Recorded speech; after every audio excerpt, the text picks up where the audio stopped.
Bonjour, bienvenue dans cette vidéo. Je m'appelle Virginie et je suis coiffeuse. Et aujourd'hui, on va parler de la brillance des cheveux et comment obtenir des beaux cheveux brillants et en santé.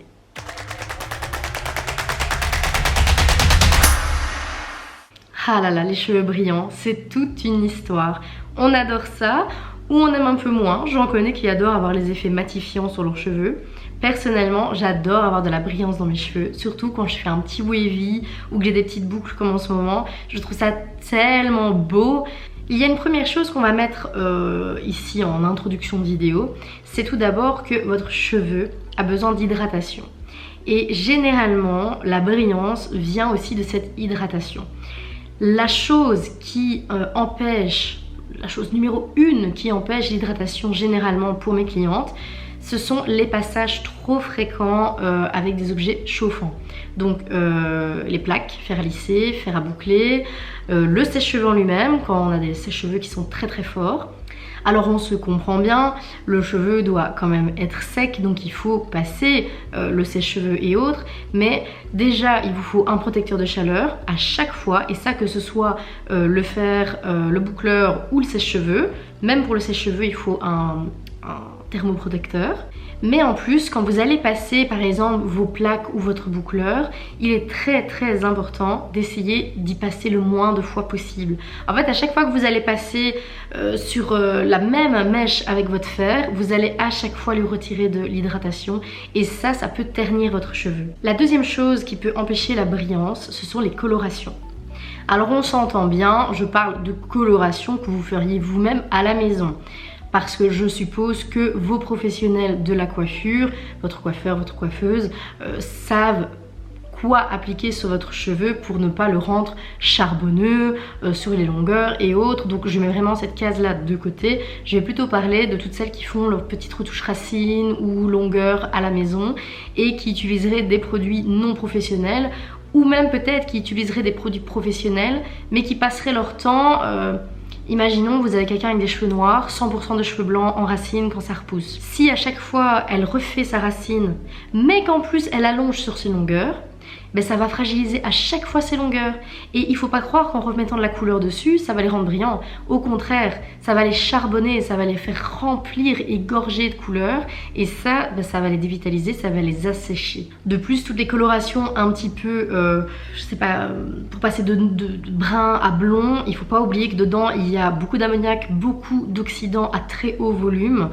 Et ça, c'est vraiment pas bon pour votre cheveu. À partir du moment où vous allez l'assécher, le casser, votre cheveu pourra pas paraître en bonne santé et la brillance ne sera pas du tout au rendez-vous. Vous devez vraiment comprendre ça dans votre tête, la coloration à la maison. Si vraiment vous n'y avez pas le choix, il faut faire très attention. Ensuite, il va falloir faire attention à vos produits. Et oui, vous avez une texture de cheveux, vous avez un type de cheveux, vous avez peut-être un cuir chevelu à tendance sèche ou à tendance plus grasse.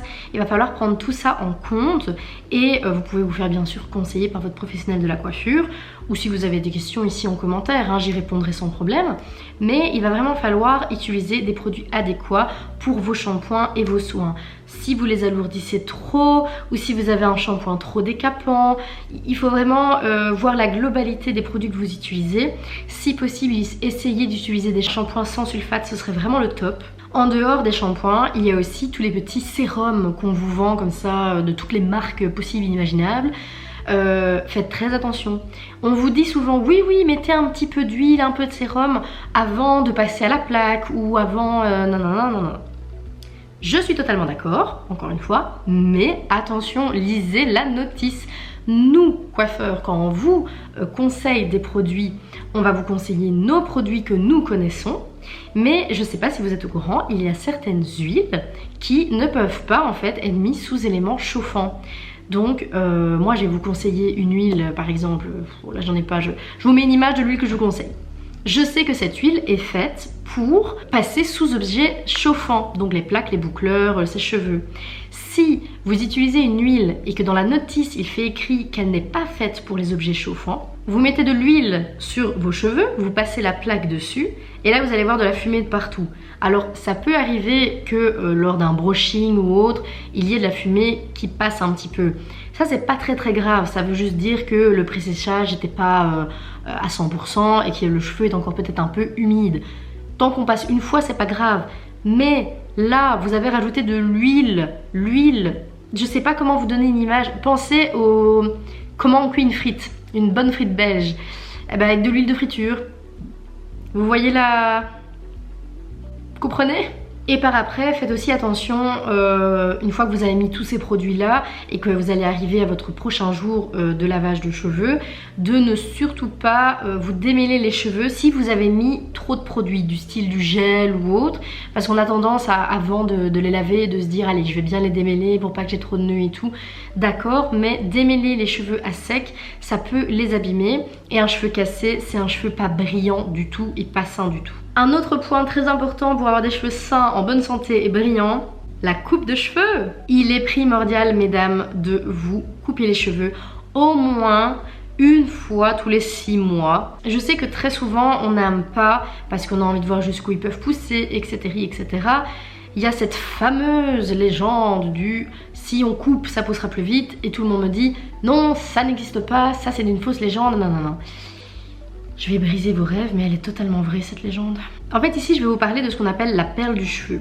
Donc vous pouvez voir sur vos pointes de cheveux, moi j'ai le cheveu décoloré donc ça m'arrive souvent d'en avoir sur les bouts, mais comme je coupe assez souvent mes cheveux, tous les 3 mois plus ou moins, c'est pas très problématique. Vous allez voir que sur le bout de votre cheveu, mais vraiment le bout, vous pouvez apercevoir comme une espèce de petite bille blanche. Et généralement, si vous avez des cheveux en dessous de cette bille, vous allez voir qui s'ouvre comme ça, plein de fourches de partout.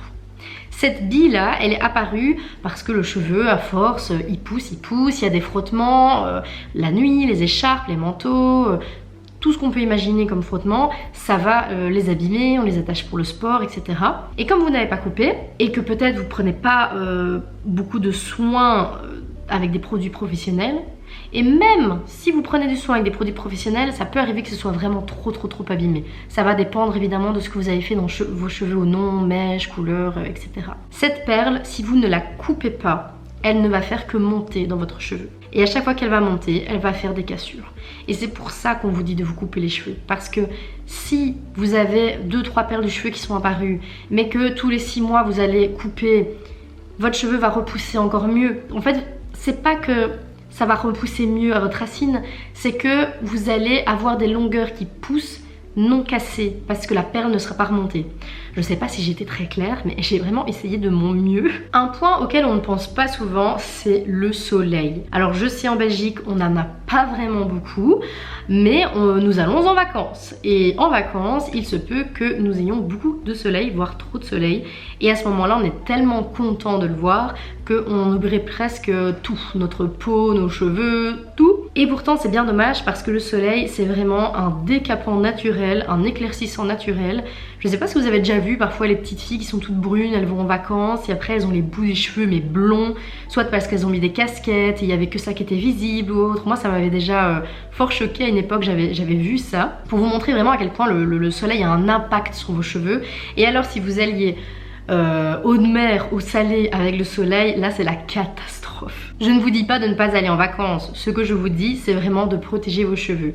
Alors il y a des sprays protecteurs ou alors de faire aussi des bons soins avant d'aller à la mer et bien évidemment de les rincer abondamment après à l'eau claire. Mais le plus important ça va être lorsque vous vous baladez, parce qu'à la plage on peut à la rigueur se dire voilà je vais faire attention, je sais que je suis au soleil, mais quand on est en vacances ou qu'on se balade dans une ville ensoleillée, on ne pense pas forcément à nos cheveux. Les chapeaux, les foulards, les lunettes, ça fait tellement vieille France, ça fait tellement le petit look Saint-Tropez sud de la France. Moi je pense qu'il n'y a réellement rien de plus glamour que ça, donc pourquoi ne pas en abuser, et en plus ça va protéger vos cheveux. Personnellement, je conseille pas vraiment de faire des mèches juste avant de partir en vacances, peut-être 2-3 mois avant, et on fait un léger coulage au retour parce que ça va les abîmer un peu plus. Mais je peux comprendre qu'on ait envie d'avoir cet effet coup de soleil avant même d'aller en vacances. Et dans ces cas-là, faites vraiment attention, faites toutes les étapes dont je vous ai parlé avant, ça va vraiment protéger vos cheveux. Maintenant, je vais arriver à un point qui fait toujours un peu mal, c'est la nutrition. Notre alimentation est la base de tout pour avoir un beau cheveu brillant et sain. Je le redirai 100 fois, mais vraiment faites attention à ça. Moi j'avais remarqué quand j'étais par exemple à l'université, en période de blocus, j'avais toujours ce moment où je me disais mais c'est pas possible, je suis claquée, je fais que étudier et en plus mes cheveux sont moches, mais moches. Aussi, je mangeais n'importe comment. Et ça a vraiment fait un lien dans ma tête avec les années après. Et je me suis dit mais c'est vrai que je mangeais n'importe comment mes cheveux pouvaient survivre à ça. Stress, problèmes hormonaux et en plus mauvaise alimentation. Pour nous les femmes c'est vraiment trois, ça c'est le trio gagnant quoi. Le trio gagnant de la non-brillance et de la non-santé de votre cheveu. Et bien sûr en tant que coiffeur, je vais vous dire que le brushing va faire briller vos cheveux parce que c'est le cas et que réellement vous voyez une différence nette et précise quand vous en faites un. Donc ce serait vraiment, je pense, une bonne idée pour vous d'apprendre à faire votre propre brushing. Il sera jamais fait comme quand quelqu'un vous le fait évidemment, mais ça va permettre aussi de pouvoir lisser toutes les écailles du cheveu dans le même sens et ça va leur rendre un petit côté brillant. Le petit point bonus, c'est qu'il existe plein de sprays brillants, j'en avais parlé dans une autre vidéo, je vous le mettrai en barre d'infos et ces sprays brillants là, franchement 2-3 chupes après un brushing, un wavy, ça va faire sortir l'éclat de votre cheveu. En conclusion, si vous utilisez vraiment toutes ces astuces de nutrition, de coupe, de attention au soleil, les shampoings, les soins, les produits, les plaques chauffantes, vous prenez cet ensemble là, vous le faites. Si dans 2 mois vous voyez pas la différence, franchement je suis plus coiffeuse. Non, on va pas aller jusque là quand même, mais vous l'aurez compris, c'est beaucoup du cas par cas également, mais ces méthodes-là fonctionnent réellement. Je les ai faites et sur moi et sur des clientes et j'espère qu'elles fonctionneront également avec vous. Et voilà, la vidéo est terminée, j'espère qu'elle vous aura plu. Je vous dis à très bientôt dans une prochaine vidéo.